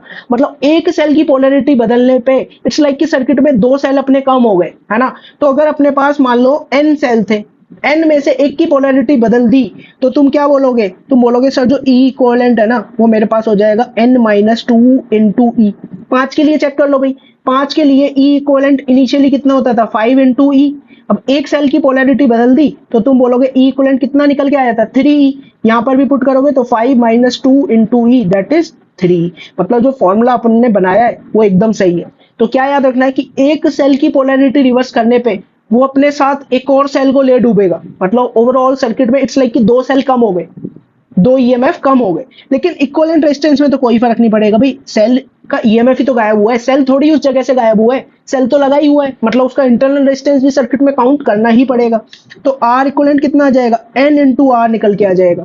तो ओवरऑल सर्किट में करंट कितना फ्लो होगा? करंट फ्लो होगा n minus 2, that is total EMF by total resistance. Total resistance is capital R plus n into R. ये बात समझ में आई या नहीं आई भाई? बहुत ही इंपॉर्टेंट पॉइंट है। अच्छे सवाल जो बनते हैं ना मेंस में, वो इसी पॉइंट से रिलेटेड बनते हैं बैटरी में, ठीक है। तो ऐसा नहीं है कि दोबारा नहीं पूछा जाएगा, क्या पता वो घुमा फिरा के दोबारा इन चीजों को तुमसे पूछ ले। बात समझ में आ गई भाई? नेक्स्ट प्रॉब्लम की तरफ चलते हैं। हमें बोला हुआ है कि n identical batteries are connected in series. n batteries को हमने कैसे कनेक्ट कर लिया? सीरीज में कनेक्ट कर लिया। And out of them polarity of m batteries are reverse. और m बैटरी की पोलैरिटी क्या करी तुमने? रिवर्स कर ली। तो बोला हुआ है कि इक्विवेलेंट ईएमएफ क्या हो जाएगा और इक्विवेलेंट रेजिस्टेंस क्या हो जाएगा, ठीक है। तो इस चीज को ऐसे समझने की कोशिश करो, लेट से अपने पास 9 बैटरीज है, 9 बैटरीज है। अब मैं इसका बोलूंगा कि इक्विवेलेंट ईएमएफ क्या होगा भाई, तुम बोलोगे इसका इक्विवेलेंट ईएमएफ होगा 9 इंटू ई। अब मैंने क्या किया कि 2 बैटरीज की पोलैरिटी बदल दी, 2 बैटरीज की क्या करी? पोलैरिटी बदल दी। तो देखो इसका इक्विवेलेंट कितना हो जाएगा भाई? ये माइनस ई प्लस ई एक दूसरे को खा गए, ये वाला माइनस ई और ये वाला प्लस ई एक दूसरे को खा गए। बची कितनी बैटरी? 5 बैटरी बची। तो तुम बोलोगे इसका ई इक्विवेलेंट कितना हो जाएगा? इसका ई इक्विवेलेंट होगा 9e माइनस ट्वाइस, ट्वाइस नहीं, twice of 2e, twice of 2e। तो ओवरऑल ये कितना दे रहा है अपने को? 5e। मतलब हमें ये समझ में आ रहा है, जैसे मैंने पहले भी एक्सप्लेन किया था ना, कि एक बैटरी की पोलैरिटी अगर बदल दोगे तो सर्किट में इट्स लाइक कि 2 बैटरी गायब ही कर दो। एक बैटरी की पोलैरिटी अगर रिवर्स करोगे तो 2 बैटरी को गायब कर दो। अगर 2 बैटरी की पोलैरिटी रिवर्स करोगे तो सर्किट में से 4 बैटरी गायब हो गई। भाई ये 4 गायब हुई थी या नहीं? अब ऐसा समझो अगर 3 बैटरी में पोलैरिटी बदलता तो सर्किट में से 6 बैटरी गायब हो जाती। अगर सर्किट में 4 बैटरीज की मैं पोलैरिटी बदलता तो ओवरऑल सर्किट से इट्स लाइक कि 8 बैटरी गायब हो गई, है ना। तो मतलब देखो भाई यहां से ये समझ आया, अगर मैं m बैटरी की पोलैरिटी बदल दूंगा, m बैटरी की पोलैरिटी बदल दूंगा, इट मींस सर्किट में 2m बैटरीज जो हैं उनको क्या मानेंगे हम? 2m बैटरीज को मानेंगे कि वो गायब हो जाएंगी। 2m बैटरीज क्या हो जाएंगी? गायब हो जाएंगी। इट मींस इक्विवेलेंट ईएमएफ क्या आएगा? इक्विवेलेंट ईएमएफ पहले हुआ करता था n इंटू ई। अब भाई अपनी 2m बैटरीज तो गायब हो गई हैं, तो मतलब इक्विवेलेंट ईएमएफ क्या निकल के आएगा? n माइनस 2m इंटू ई। इक्विवेलेंट रेजिस्टेंस कितना निकल के आएगा भाई? बैटरीज का ईएमएफ गायब हुआ है, बैटरी थोड़ी सर्किट छोड़ के चली गई है, तो इक्विवेलेंट रेजिस्टेंस तो n इंटू आर ही रहेगा। बात समझ में आ गई भाई? तो नेक्स्ट केस है अपने पास पैरेलल कॉम्बिनेशन ऑफ बैटरीज। इस बार अपन बैटरीज को पैरेलल में कनेक्ट कर रहे हैं और देखेंगे कि मान लो अपने पास 3 बैटरीज थी, एक एक्सटर्नल रेजिस्टेंस के साथ कनेक्ट थी।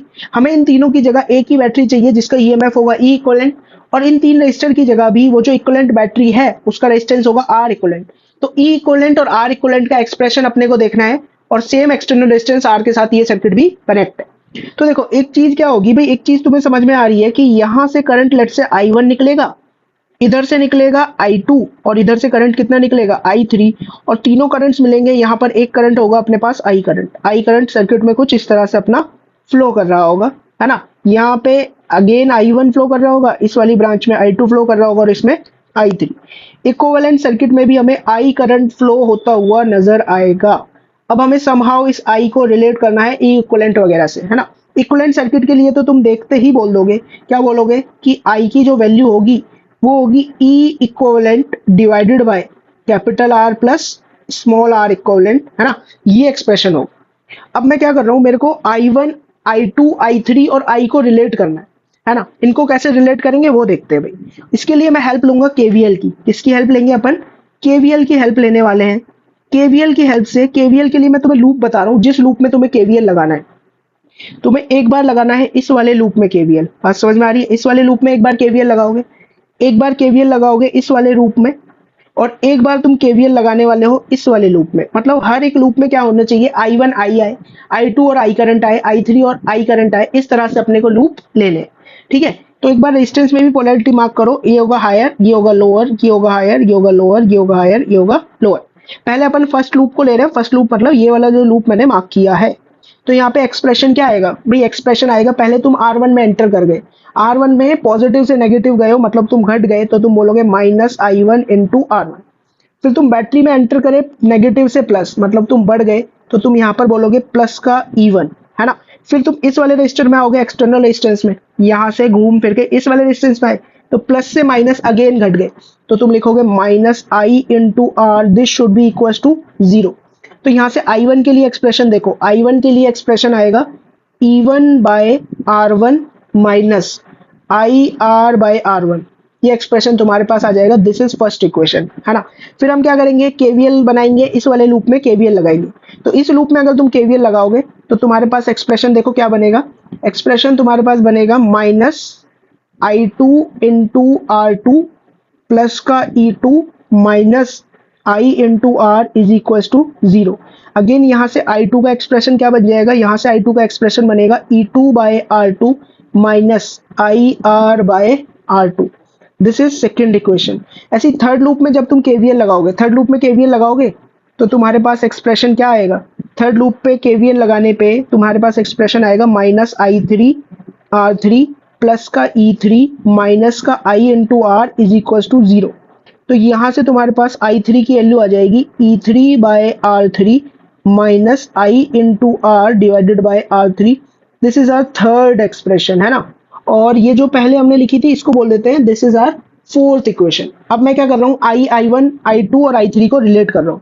तो मैं यहाँ पे बोलूंगा कि भाई I की वैल्यू है I1 प्लस का I2 और प्लस का I3। वैल्यू लिखो I1 I2 और I3 की। I1 की वैल्यू थी E1 by R1 minus I capital R by R1। Similarly I2 की वैल्यू थी E2 by R2 minus I capital R by R2। I3 की वैल्यू है E3 by R3 minus I capital R by R3।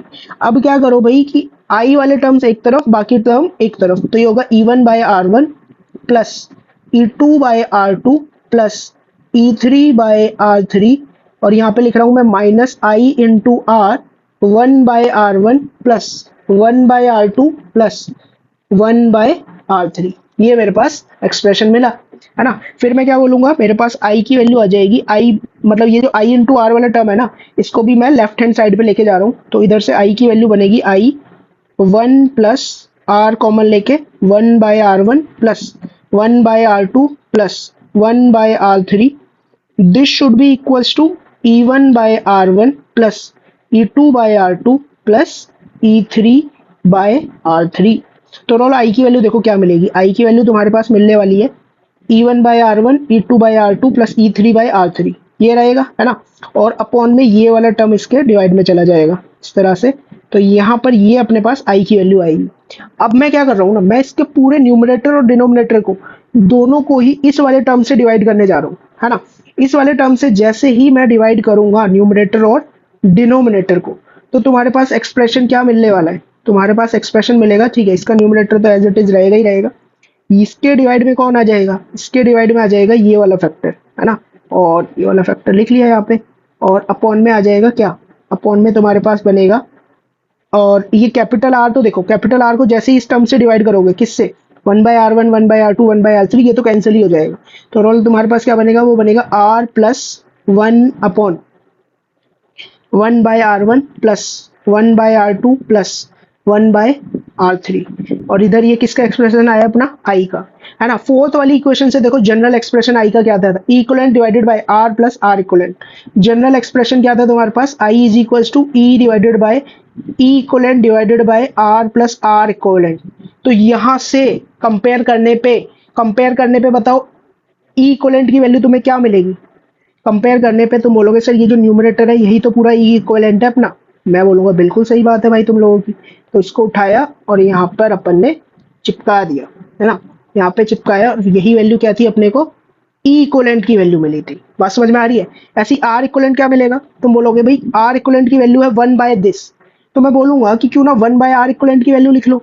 तो 1/r equivalent की value तुम बोलोगे sir ये हो जाएगी 1/r1 plus 1/r2 plus 1/r3। तो इट्स लाइक कि जैसे रजिस्टर्स पैरेलल में कनेक्ट कर दिए वैसा ही है। अच्छा, इसको समेशन फॉर्म में तुम लिख सकते हो इस तरह से, summation ei upon are I divided by summation 1 upon are आई, है ना, और इसको लिख सकते हो कैसे, समेशन 1 अपॉन आर आई। बात समझ में आ गई। तो ये आया अपना जनरल एक्सप्रेशन, भयंकर सा एक्सप्रेशन आ रहा है, भयंकर नहीं है, याद करोगे तो 2 मिनट में हो जाएगा तुम्हें, ठीक है।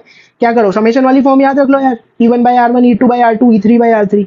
अच्छा, जो मोस्टली अपने को याद रखना होता है ना, वो फॉर टू बैटरीज, 2 बैटरीज के लिए जनरली अपने को याद रखना पड़ता है। अगर 2 बैटरीज के लिए कोई तुमसे बोले तो तुम सीधा सीधा बोल दोगे कि ई इक्विवेलेंट की वैल्यू आएगी भाई e1/r1 प्लस e2/r2, है ना, divided by 1/r1 plus 1/r2। R equivalent क्या बोल दोगे, आर इक्विवेलेंट सिंपल है, 1/r equivalent is 1/r1 plus 1/r2। या फिर ऐसा भी बोल सकते हो कि R equivalent is equals to r1 into r2 divided by r1 plus r2। तो 2 बैटरीज के लिए ज्यादा पूछा जाता है जो केस होता है, ठीक है। बट इतना तो तुम लोगों के पास कॉमन सेंस है या दिमाग है कि तुम 2 के लिए अगर लिख पा रहे हो तो 3 के लिए, 4 के लिए, 5 के लिए, किसी के लिए भी लिख लोगे। बात समझ में आ गई भी। तो नेक्स्ट केस है अपने पास कि अगर अपन बैटरी 2 की जो पोलैरिटी है उसको रिवर्स कर देते तो अपना ई इक्विवेलेंट क्या हो जाएगा, उस केस में ई इक्विवेलेंट हो जाएगा e1/r1, e2 की जगह माइनस e2 लिख दो, है ना, माइनस e2/r2 प्लस e3/r3 और डिवाइडेड बाय, ये सेम रहेगा, नीचे वाला टर्म सेम रहेगा, 1/r1 plus 1/r2 plus 1/r3।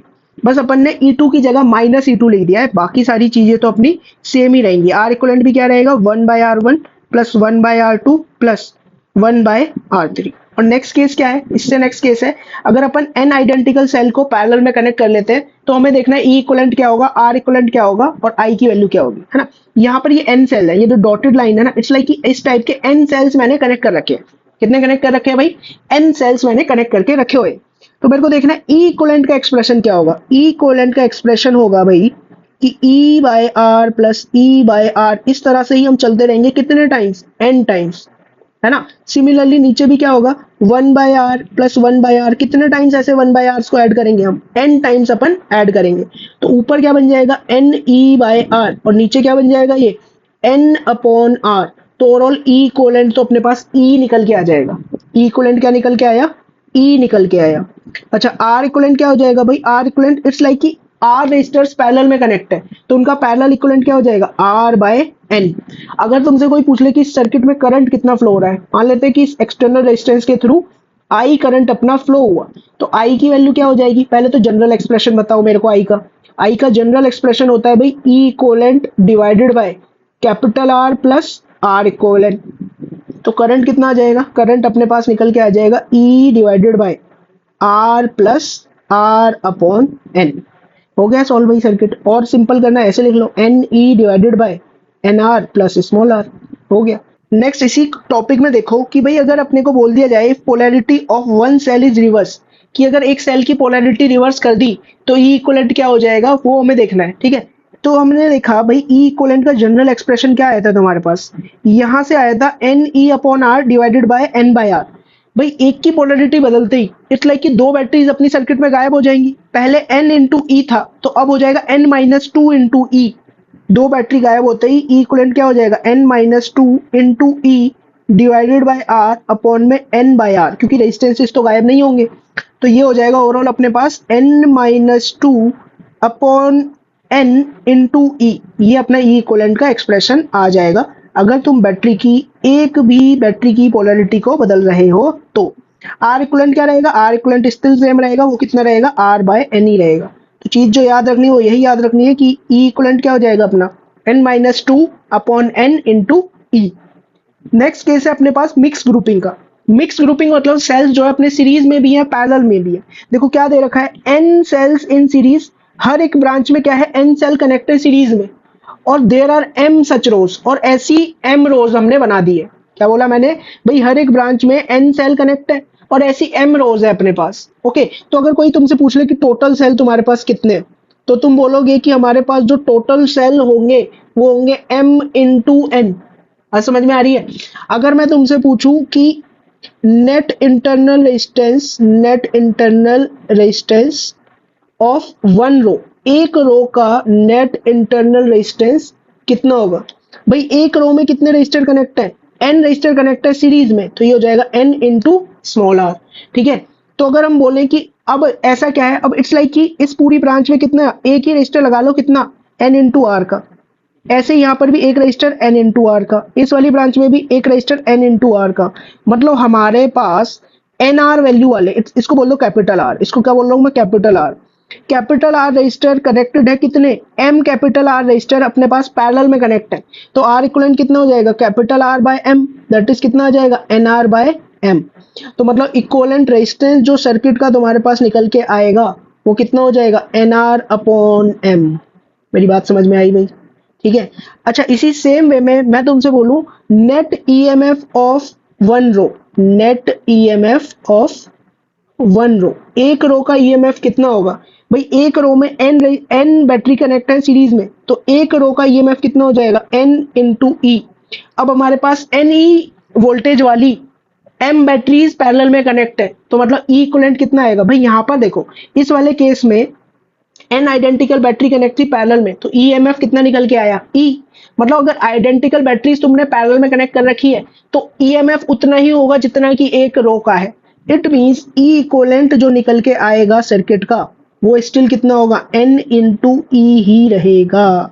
अच्छा, अगर तो तुमसे पूछ ले कि एक बताओ कि यहाँ पर करंट वगैरह कितना फ्लो हो रहा होगा इस सर्किट में, तो करंट की वैल्यू तुम क्या बोलोगे, भाई करंट की वैल्यू तुम बोलोगे E equivalent divided by external resistance plus internal resistance.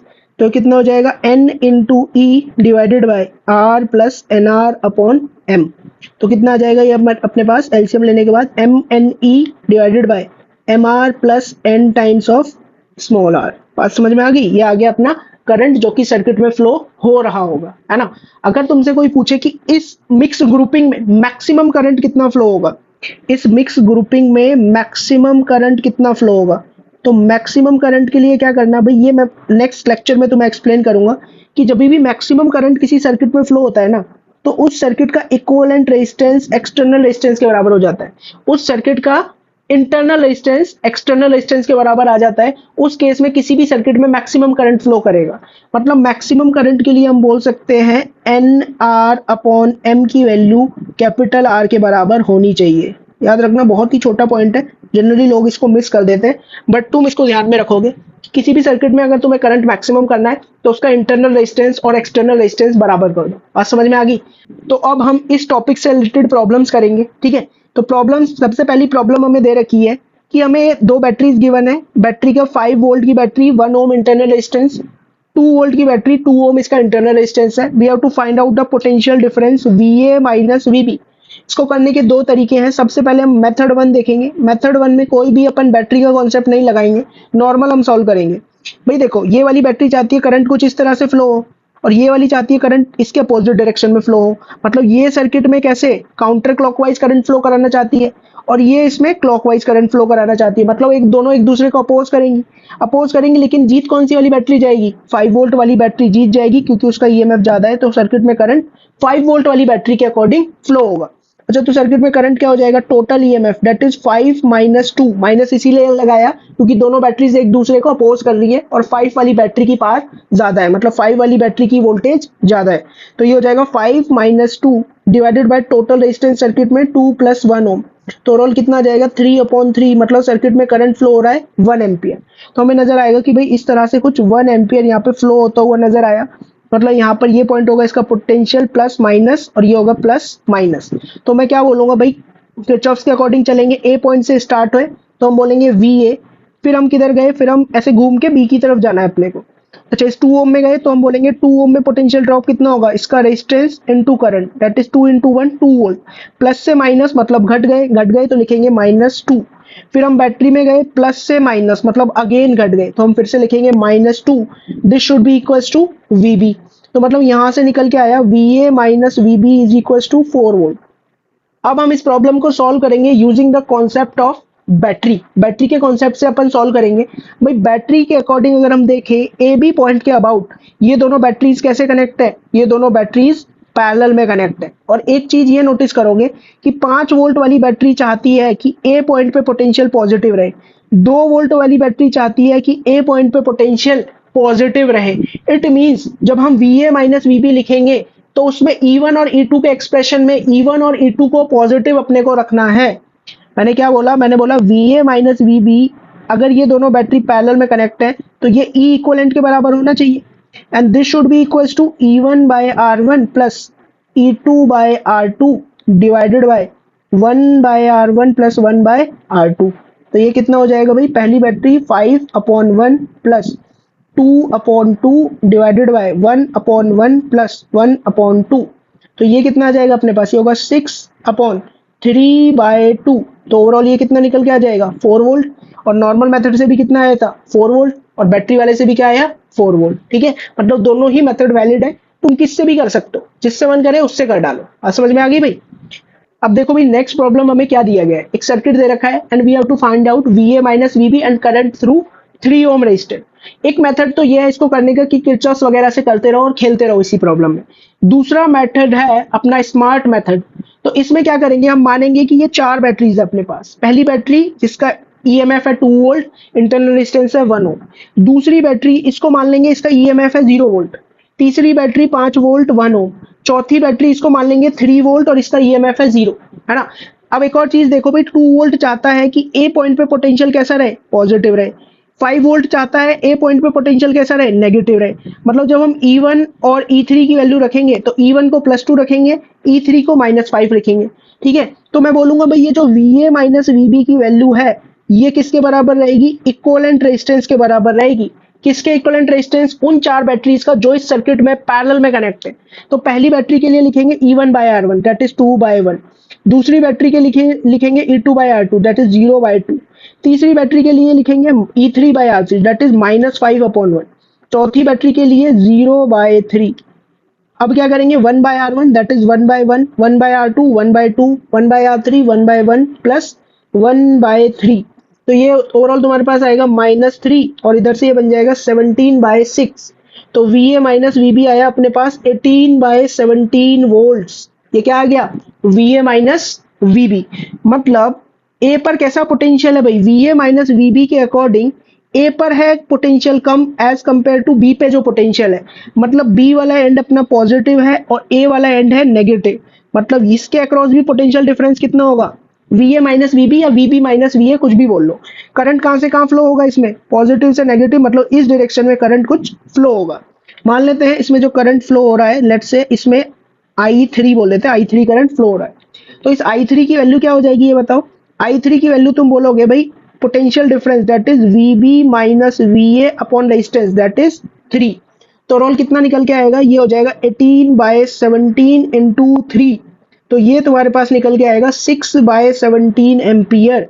और ये करंट कहां से कहां फ्लो हो रहा है, बी से ए की तरफ फ्लो हो रहा है। कर दिया प्रॉब्लम भाई बहुत आसानी से, 4 बैटरी मान के किरचॉफ से करते ही रह जाते हैं अभी तक भी। Okay, next problem. This question was asked in JEE advance 2011। बहुत ही सिंपल प्रॉब्लम है, जैसे ऊपर किया वैसा ही है। क्या बोला है, वोल्टेज अक्रॉस ए बी कितना होगा। 2 बैटरी कनेक्ट है, वोल्टेज अक्रॉस ए बी बोला हुआ है। तो हम क्या लगाएंगे, हम सीधा बैटरी का कॉन्सेप्ट लगाएंगे। बैटरी का कॉन्सेप्ट लगाएंगे तो VA माइनस VB, भाई दोनों बैटरी ही चाहती है ए पर पोटेंशियल कैसा रहे, पॉजिटिव रहे, क्योंकि दोनों का ही पॉजिटिव टर्मिनल ए के साथ कनेक्ट है। तो VA माइनस VB के लिए हम सीधा बैटरी की दो बैटरी वाला formula, that is E1 by R1 plus E2 by R2 divided by 1 by R1 plus 1 by R2। तो ये कितना हो जाएगा भाई, 6 बाय 1 प्लस 3 बाय 2 अपॉन में 1 by R1, that is 1 by 1 plus 1 by 2। तो कितना हो जाएगा, ये हो जाएगा 15 बाय 2 और ये तुम्हारे पास आ जाएगा 3 बाय 2। तो VA माइनस VB तुम्हारे पास निकल के आया 5 वोल्ट। हो गया JEE एडवांस 2011 का प्रॉब्लम चुटकियों में। आज समझ में आई भाई, 2 मिनट भी नहीं लगेंगे तुम्हें इसे करने में, बहुत ही फटाफट तुम इस क्वेश्चन को कर जाओगे। आज समझ में आ गई। नेक्स्ट देखो भाई, ये काफी अच्छा प्रॉब्लम है, ऑल्दो ये बहुत ही पुराने IIT का पेपर है, 1981 में पूछा हुआ, लेकिन क्वेश्चन पूरा एकदम कॉन्सेप्चुअल क्लैरिटी ला देगा तुम्हारा। बैटरी से रिलेटेड जो कॉन्सेप्चुअल क्लैरिटी चाहिए वो यही प्रॉब्लम तुम्हें लाके देगा। ओके चलो फिर इसको सॉल्व करते हैं। हमें क्या बोला हुआ है, एक सर्किट दे रखा है और E1 E2 E3 की वैल्यू मार्क कर रखी है, R1 R2 R3 और कैपिटल R की वैल्यू भी हमें बता रखी है जो कि 1 ओम है। पहला पार्ट क्या बोल रहा है भाई, पहला पार्ट बोल रहा है you have to find out the potential difference between the point A and B and current through each branch. A और B के बीच में पोटेंशियल डिफरेंस चाहिए और A के बीच में अपने को, और बाकी ये जो ब्रांचेज हैं इन सब ब्रांच में हमें करंट चाहिए, कितना कितना करंट फ्लो हो रहा होगा।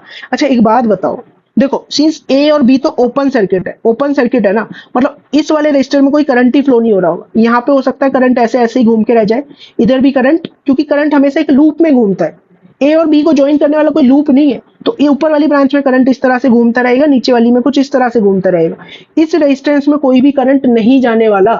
इसी चीज को मैं यहाँ पे लिख दे रहा हूँ कि ए पार्ट को सॉल्व कर रहे हैं तो हम यहाँ पे बोल रहे हैं no current is passing through capital R, no current is passing through capital R. So हम बोल सकते हैं, let's say potential difference between A and B बोला है ना, तो मान लो इस पॉइंट को तुम सी बोल दो, तो तुम बोलोगे कि VA minus VB is equivalent to VC minus VB, है ना भाई। या फिर तुम ऐसा बोल सकते हो कि जितना A का पोटेंशियल होगा उतना ही C का पोटेंशियल होगा, क्योंकि कैपिटल R में कोई भी करंट जा ही नहीं रहा, इसको लगाने का कोई फायदा ही नहीं है ये पार्ट के लिए। तो यहाँ पर VA माइनस VC अगर हमें निकालना है, क्योंकि क्या निकालना है, potential difference between A and B, तो या तो VA माइनस VB निकालो या VC माइनस VB निकालो, सेम ही बात है। और VC माइनस VB तुम्हें नजर आएगा कि VC माइनस VB तो इनका इक्विवेलेंट वो आ जाएगा EMF। VC माइनस VB क्या होगा, ये होगा equivalent EMF of these 3 cells, है ना। और तीनों सेल ही क्या चाहते हैं कि C पर पोटेंशियल रहे पॉजिटिव, मतलब तीनों E1 E2 E3 हमें पॉजिटिव साइन के साथ रखने हैं। तो यहाँ पर हम VA minus VB which is equals to VC minus VB, और ये सब किसके बराबर है, E इक्विवेलेंट के बराबर है। किन तीनों सेल्स का, E1 E2 और E3 वाले सेल का। तो हम यहाँ पर बोलेंगे E इक्विवेलेंट क्या हो जाएगा, E1 by R1 that is 3 by 1, E2 by R2 that is 2 by 1, E3 by R3 that is 1 by 1 upon सारे रेजिस्टेंस बाकी है तो 1 है ही, तो 1 by 1 plus 1 by 1 plus 1 by 1। तो रोल ये कितना निकल के आएगा तुम्हारे पास, ये आएगा 6 अपॉन 3 दैट इज 2 वोल्ट। तो VA माइनस VB जो अपने पास आया, VA माइनस VB की वैल्यू अपने पास निकल के आई 2 वोल्ट, है ना। इसको अपन याद रखेंगे, हो सकता है ये नेक्स्ट प्रॉब्लम में तुम्हें यूज करना पड़े। अब वो हमें क्या बोलना है, we have to find out current through each branch, हर एक ब्रांच में हमें करंट भी बताना है।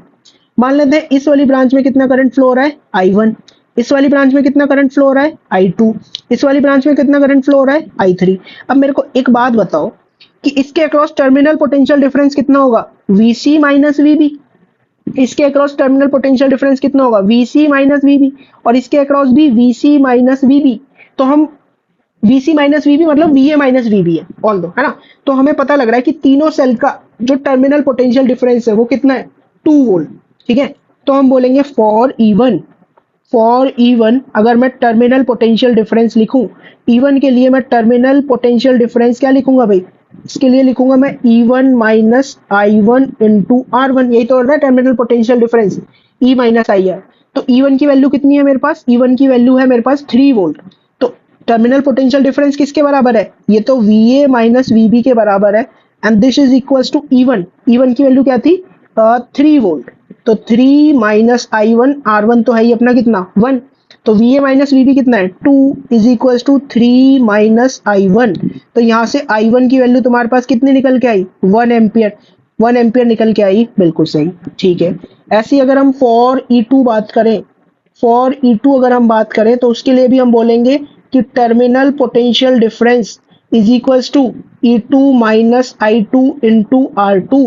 तो ये कितना निकल के आएगा, टर्मिनल पोटेंशियल डिफरेंस है 2 और E2 की वैल्यू भी है 2 माइनस I2 इंटू R2 1, मतलब I2 की वैल्यू कितनी निकल के आई, 0 एम्पियर अपने पास निकल के आई, ठीक है। फिर हम देखेंगे E3 के लिए भी सेम काम करेंगे। फॉर E3 के लिए भी मैं क्या बोलूंगा, E3 के लिए भी मैं बोलूंगा कि terminal potential difference is equals to E3 minus I3 into R3। तो यहाँ पे टर्मिनल पोटेंशियल डिफरेंस तो 2 वोल्ट ही रहेगा। E3 की वैल्यू है अपने पास 1 वोल्ट माइनस I3 की वैल्यू निकालनी है और R3 की वैल्यू भी कितनी है, 1। तो मतलब I3 की वैल्यू जो इधर से आई ना वो निकल के आ रही है -1 एम्पियर। -1 का मतलब I3 की जो डायरेक्शन तुमने ली है वो एकदम गलत है। तुम्हें I3 की डायरेक्शन इस तरह से लेनी चाहिए, ये एकदम सही डायरेक्शन होगी I3। मतलब I3 इस तरह से फ्लो हो रहा है, I2 0 है और I1 इसी तरह से फ्लो कर रहा है अपना, और है कितना, 1 एम्पियर। बात समझ में आ गई भाई। नेक्स्ट देखो इसका बी पार्ट में बोला if R2 is short circuited. R2 short circuit कहने का मतलब R2 को यहाँ पर ऐसे शॉर्ट सर्किट कर दिया, मतलब इसकी जगह अब सिर्फ कनेक्टिंग वायर बचा हुआ है, ठीक है। और क्या बोला है, point A is connected to point B, A को कनेक्ट कर दिया हमने पॉइंट बी के साथ। बोला you have to find out current through E1 E2 E3, मतलब अगेन I1 I2 I3 की वैल्यू पूछी हुई है, and current through resistance R, इसके थ्रू भी करंट पूछी हुई है ना। तो अब देखो, अब अपना जो सर्किट है वो तुम्हें कुछ इस तरह से नजर आने वाला है जैसा कि मैंने इस डायग्राम में बनाया हुआ है। तो अब तुम्हें क्या निकालना है, तुम्हें पहले तो ये निकालना है कि हर एक ब्रांच में कितना करंट फ्लो हो रहा है, ओके। तो एक चीज जो तुम्हें अब नजर आ रही होगी, तुम फिर से बोल दो कि भाई मेरे को यहाँ पे नजर आ रहा है, यहाँ पे करंट फ्लो हो रहा है I1, है ना। और इसमें बोल दो कि इसमें करंट तुम्हें जो फ्लो होता हुआ नजर आ रहा है, लेट्स से इसमें तुम्हें करंट फ्लो होता हुआ नजर आ रहा है I3, ओके। और इस वाली ब्रांच में तुम्हें करंट फ्लो नजर आ रहा है I2 फ्लो हो रहा है। तो यहाँ पर जो फ्लो होगा वो होगा I1 plus I2 plus I3, that is I current flow होगा, ओके। एक चीज जो तुम बोलोगे, तुम यहाँ पर एक चीज बोल पा रहे हो कि VC माइनस VB, अब तो तुम स्ट्रेट फॉरवर्ड बोल सकते हो, वो कितना होगा, VC माइनस VB 2 वोल्ट के बराबर। और ये जो VC माइनस VB है यही क्या है, terminal potential difference across E1 and terminal potential difference across E3। तो पहला तुम बोलोगे कि भाई फॉर सेल 1 के लिए देखो, अगर मैं फॉर E1 के लिए मेरे पास टर्मिनल पोटेंशियल डिफरेंस हो गया 2 and this should be equals to E1 minus I1 into R1, है ना। तो ये हो जाएगा 2 इज इक्वल्स टू E1 की वैल्यू है 3 माइनस I1 इंटू 1। तो यहां से मेरे पास I1 की वैल्यू निकल के आई 1 एम्पियर, है ना। फॉर E2 तो नहीं, बट फॉर E3 अगर हम बात करें, उसके अक्रॉस भी टर्मिनल पोटेंशियल डिफरेंस है 2 and this should be equals to E3 minus I3 into R3। 2 is equals to E3 की वैल्यू है 1 माइनस I3 इंटू 1।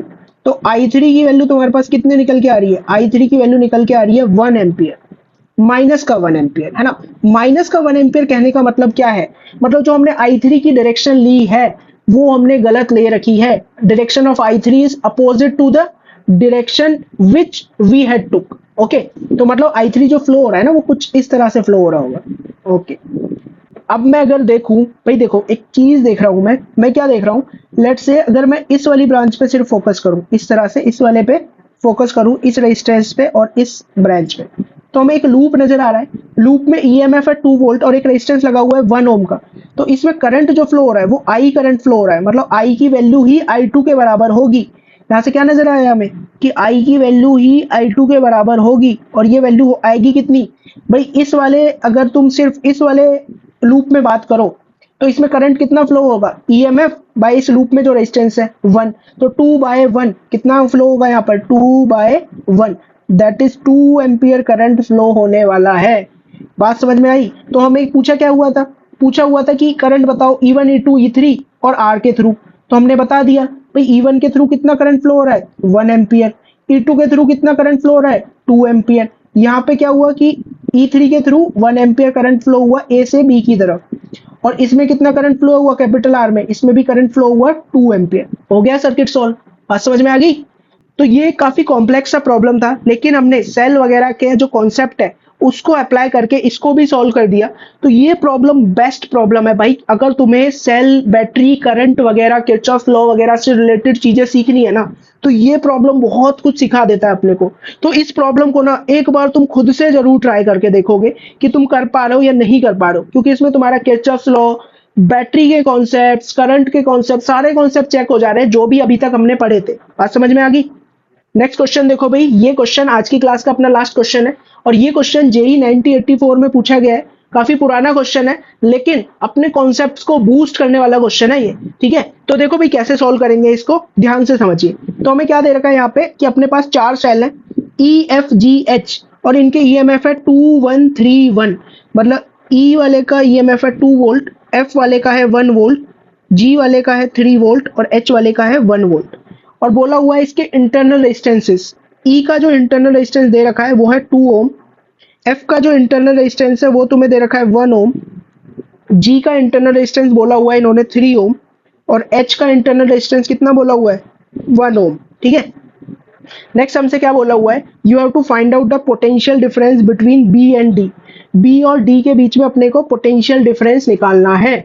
तो भाई मेरे को एक चीज समझ में आ रही है, क्या समझ में आ रही है, मेरे को ये दिख रहा है कि ये दोनों शेल किस में कनेक्ट है, ये दोनों शेल है सीरीज में कनेक्ट, और ये दोनों सेल भी किस में कनेक्ट है, सीरीज में कनेक्ट है ना। मतलब इसकी जगह मैं एक ही सेल लगाऊंगा, कितना ईएमएफ होगा उसका, उसका ईएमएफ होगा 1 वोल्ट, और वो 1 वोल्ट किसके अकॉर्डिंग होगा, 1 वोल्ट होगा इस ई वाले के अकॉर्डिंग। 1 वोल्ट इंटरनल रेजिस्टेंस कितना जाएगा उसका, 3 ओम होने वाला है। सिमिलरली इसकी जगह भी हम एक ही सेल लगाएंगे, उसका इंटरनल रेजिस्टेंस कितना होगा 2 वोल्ट, क्योंकि ये दोनों सीरीज में और एक दूसरे को अपोज कर रहे हैं, और उसका इंटरनल रेजिस्टेंस कितना होगा 4 ओम, ठीक है। और ये तो बी और डी के बीच में है ही 2 ओम, ठीक है। तो बी और डी के बीच में 2 ओम है ना, हम मान लेंगे यहाँ पर एक बैटरी कनेक्ट है 0 वोल्ट की। ऊपर वाली ब्रांच क्या बन जाएगा कि एक इंटरनल रेजिस्टेंस है अपने पास कितना 3 ओम का, और इसकी पोलैरिटी कितनी है इस तरह से, तो 1 वोल्ट है अपने पास, है ना। नीचे वाली ब्रांच का भी रेजिस्टेंस कितना मिलेगा अपने को 4 ओम, और बैटरी बन जाएगी ये कितनी 2 वोल्ट की इस तरह से, है ना। तो अपने को ओवरऑल सर्किट कैसा नजर आएगा, अपने को ओवरऑल सर्किट कुछ इस तरह से नजर आएगा जैसे कि मैंने इस डायग्राम में शो किया हुआ है। आज समझ में आ रही है भाई। तो यहाँ पर अब अपने को VB माइनस VD निकालना कोई बड़ी बात नहीं है। हम सिंपल क्या बोलेंगे कि तीनों बैटरी का ई इक्विवेलेंट निकाल लो, वही VB माइनस VD के बराबर होगा।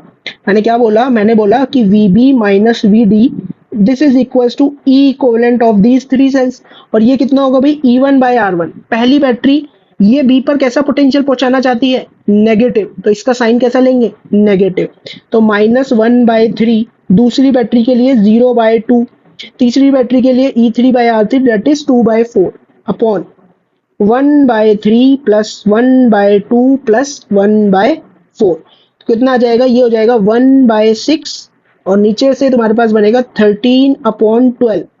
तो ओवरऑल VB माइनस VD तुम्हारे पास कितना निकल के आएगा, VB माइनस VD तुम्हारे पास मिल जाएगा, ये हो जाएगा 2/13 वोल्ट्स। ये आ गई अपनी VB माइनस VD की वैल्यू।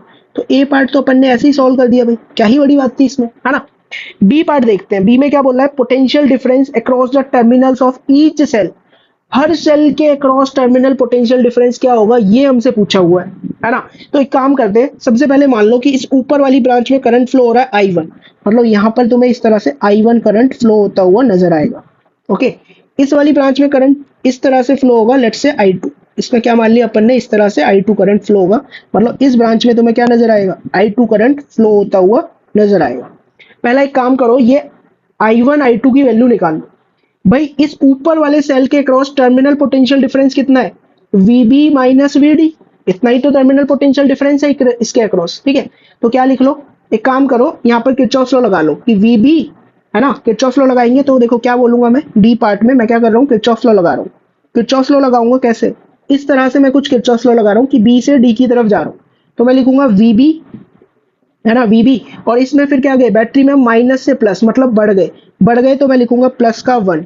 फिर इस रजिस्टर में जाएंगे तो ये प्लस से माइनस गए तो -3I1 this should be equals to VD, है ना। तो यहाँ से क्या निकल के आएगा तुम्हारे पास, VB minus VD is equals to 3I1 minus 1, तो ये जाएगा 2/13 is equals to 3I1 minus 1। तो ये ओवरऑल क्या निकल के आ जाएगा, यहाँ से तुम देखोगे तो ये आएगा 3I1 इज इक्वल्स टू, ये होगा 15/13, 13। तो I1 की वैल्यू आ जाएगी तुम्हारे पास 15/39 एम्पियर। तो बच्चों अभी हमें I2 की वैल्यू और देखनी है। I2 की वैल्यू के लिए फिर से वही किरचॉफ्स लगा लेते हैं। B से D की तरफ चलते हैं I2 के थ्रू पास होते हुए। तो हम बोलेंगे कि VB से स्टार्ट हुए तो VB, फिर हम किस में एंटर करें, बैटरी में, प्लस से माइनस घट गए तो VB -2, और फिर सेल में माइनस से प्लस बढ़ गए तो हम लिखेंगे प्लस का 4 इंटू I2। मैंने क्या बोला, मैंने बोला कि बैटरी VB से स्टार्ट किया, फिर हम बैटरी में गए और घट गए प्लस से माइनस तो माइनस का 2, फिर हम रेजिस्टेंस में गए माइनस से प्लस बढ़ गए तो इसीलिए हम बोलेंगे प्लस का 4I2 and this should be equals to VD। तो यहाँ से देखो तुम्हारे पास आएगा कि VB minus VD is equals to -4I2 plus का 2। VB माइनस VD हो गया 2/13 इज इक्वल्स टू माइनस का 4I2 प्लस का 2। तो ये तुम्हारे पास हो जाएगा माइनस का 4I2 इज इक्वल्स टू 2/13 -2, तो ये हो जाएगा -24/13। तो I2 की वैल्यू तुम्हारे पास निकल के आ रही है 6/13 एम्पियर। ये अपनी किसकी वैल्यू आ गई, I2 की वैल्यू आ गई। अब हमें क्वेश्चन में क्या पूछा हुआ है उस पर फोकस करते हैं।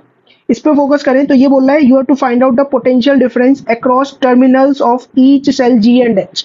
हमें मतलब टर्मिनल पोटेंशियल डिफरेंस बताना है VG और VH के लिए। तो अगर हम G वाले सेल को बस कंसंट्रेट करते हैं, G वाले सेल पे अगर मैं कंसंट्रेट करूं, G वाले सेल में मेरे को ऐसे नजर आ रहा है कि इसका इंटरनल रेजिस्टेंस अपने पास 3 ओम, और इसका जो EMF है वो कितना 3 वोल्ट दे रखा था, और इसमें से I2 करंट ऐसे निकल के जा रहा है। इट मींस जो अपना G वाला सेल है ना, ये डिस्चार्ज हो रहा है ना, डिस्चार्ज हो रहा है तभी तो इसमें से करंट निकल के जा रहा है। अगर चार्ज हो रहा होता तो इसमें करंट एंटर होता। तो हम बोलेंगे टर्मिनल पोटेंशियल डिफरेंस। इसके लिए अगर हम देखें टर्मिनल पोटेंशियल डिफरेंस, उसकी वैल्यू क्या हो जाएगी, इसका EMF माइनस I2 इंटू इसका इंटरनल रेजिस्टेंस। तो ये कितना हो जाएगा, ये हो जाएगा 3 - 6/13 इंटू 3। तो ओवरऑल ये तुम्हारे पास हो जाएगा 39 - 18, तो ये हो गया 21/13 वोल्ट्स, है ना। सेम अब H वाले सेल के across potential terminal potential difference अगर हम बताएं, सेल H को भी ड्रॉ कर लेते हैं। इट्स लाइक यहाँ पर 1 ओम और यहाँ पर ये था H वाला सेल 1 ओम, और इसका EMF है 1 वोल्ट, और इसमें से जो I2 करंट है, I2 करंट इसमें एंटर होता हुआ नजर आ रहा है। तो मैं यहाँ पर I2 कैसे बनाऊंगा, मैं इस तरह से I2 बनाऊंगा। इट्स लाइक कि ये जो H वाला सेल है, H वाला जो सेल है अपना, वो हमें लग रहा है कि ये चार्ज हो रहा है क्योंकि करंट इसमें एंटर कर रहा है। तो इसका जो टर्मिनल पोटेंशियल डिफरेंस होगा वो चार्जिंग वाला आएगा, that is EMF of H plus I2 into resistance of H। EMF of H is 1 plus I2 is 6/13, और रेजिस्टेंस H का कितना हो जाएगा, H वाले का रेजिस्टेंस हो जाएगा अपने पास 1 ओम। तो ओवरऑल ये कितना निकल के आएगा, ये निकल के आएगा 19/13 वोल्ट्स। तो इस तरह से ये प्रॉब्लम भी हमने बहुत ही इजीली सॉल्व कर लिया। अगर वो हमसे इस 1 वोल्ट वाली बैटरी के थ्रू टर्मिनल पोटेंशियल डिफरेंस पूछता तो भी हम बता देते using the help of I1, और E के थ्रू भी हम बता सकते थे कि टर्मिनल पोटेंशियल डिफरेंस क्या होगा। तो ये तुम्हारा होमवर्क है, तुम्हें निकालना है terminal potential difference across cell E and terminal potential difference across cell F। ठीक है, तो इसी तरह से आई होप तुम्हें जो भी कॉन्सेप्ट समझाए गए हैं वो अच्छी तरह से समझ आए होंगे, है ना। अगर तुम्हें समझ आए हैं और तुम्हारी हेल्प हुई है थोड़ी सी भी, तो प्लीज वीडियो को लाइक कर देना। This is like the motivation for me, and अपने फ्रेंड्स वगैरह के साथ इस वीडियो को ज्यादा से ज्यादा शेयर करना। And thank you for watching this lecture.